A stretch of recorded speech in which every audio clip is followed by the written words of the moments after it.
Hi guys, I hope you're doing well. In today's video, I'm going to talk about jasmine. So you can see that we have this very healthy looking mature jasmine plant and which is growing directly into the soil. So this plant is growing in Rajasthan at my parents' house and we planted it many years ago, and you see that it's ready to bloom. It has so many buds on it, and this is the second time that the plant has set buds. So one thing that you have to remember, that somewhere in the month of February uh, or early March, prune your plant. Do not shy away. Prune those old branches, give it a good trim, shed all of that old branches and that weight. And the pruning is going to promote a lot of healthy branches, and those branches are going to set new buds. So pruning is really essential. So even for your hibiscus and gardenia bushes, give them a light trim. Another thing, whenever you are plucking flowers, you have to make sure that you do not leave the stem like that. You have to remove this and cut it as close as possible to these nodes. So one of these two nodes is going to branch out, and we are going to have more flowers. So whenever you're cutting, you don't have to use a scissor or any pruning tool. You can simply use your fingers, your nails, to chop that part of the stem and cut it very close to the node. Another thing, let's talk about watering. Since this plant is growing directly into the soil, it takes most of its nutrients and water directly from the soil. We do water it here and there, but it does not require a lot of care.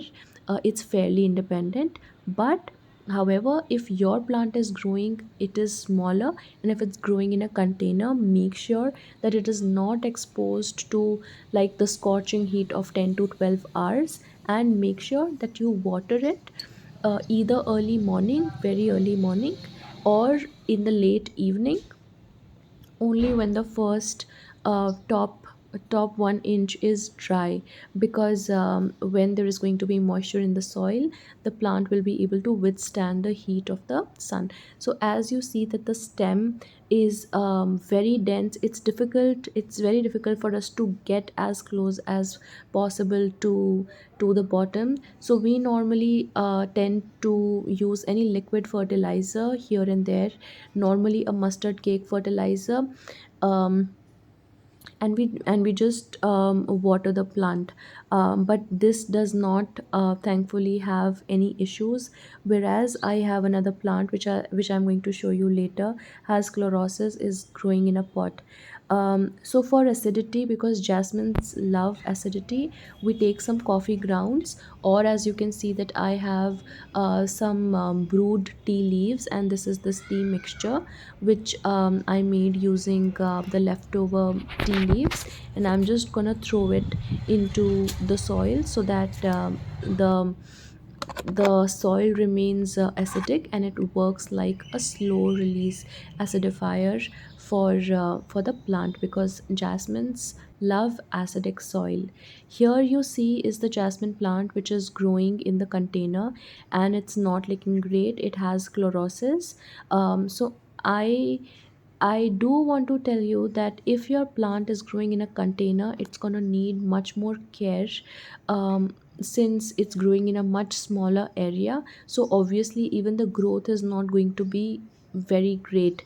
When the plant starts growing a lot, you have to move it to a larger container if you want your plant to get bushy. So I am going to aerate the soil, and then I'm going to fertilize it using some DAP, which is diammonium phosphate, and it's gonna give that much needed boost to the plant. And little by little, I'm going to add more fertilizers. If you have chelated iron or any fertilizer which is rich in iron, make sure for your potted plants, for all potted plants, that once a month you are fertilizing the potted plants, because you see that the jasmine which is growing in the soil is doing very healthy, is doing great, but this little one is not doing great because the nutrients leach out of the soil over time, and we have to make sure that we are fertilizing it again and again, at least once a month. So you can use NPK, you can use DAP, you can use seaweed fertilizer, you can use organic compost, whatever you have. And after fertilizing, water, always water your plant. So another thing, since the branches are looking kind of dead and they do not have like they are not growing any further, so I am going to lightly trim all of these branches so that it gets stimulated, and the plant pushes out new growth. So that's what I'm going to do. So just to sum up, you have to make sure that the soil of your jasmine, just like gardenia, hibiscus and rose, has to be acidic. So add coffee or tea grounds, or or you can use a mix of vinegar or lemon water to acidify the soil. Another thing, sunlight. Jasmines, all flowering plants, they love sunlight. So make sure that your plant receives ample of sunlight. If it is a smaller plant, keep it in a semi shaded area so that it doesn't die off in the scorching sun. Water, whichever plant you have, always water them when the first top, like the top inch is dry. So that is essential.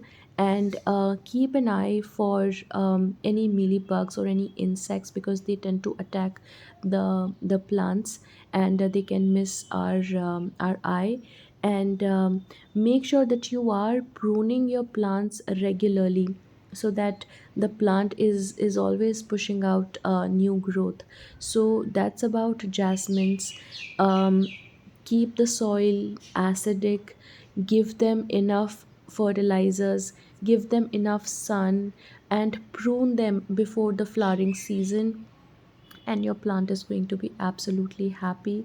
Just like my plant, this one is just giving us like near about 50 to 100 flowers every day. It is so big and healthy. I hope you like the video. Until next time, bye bye.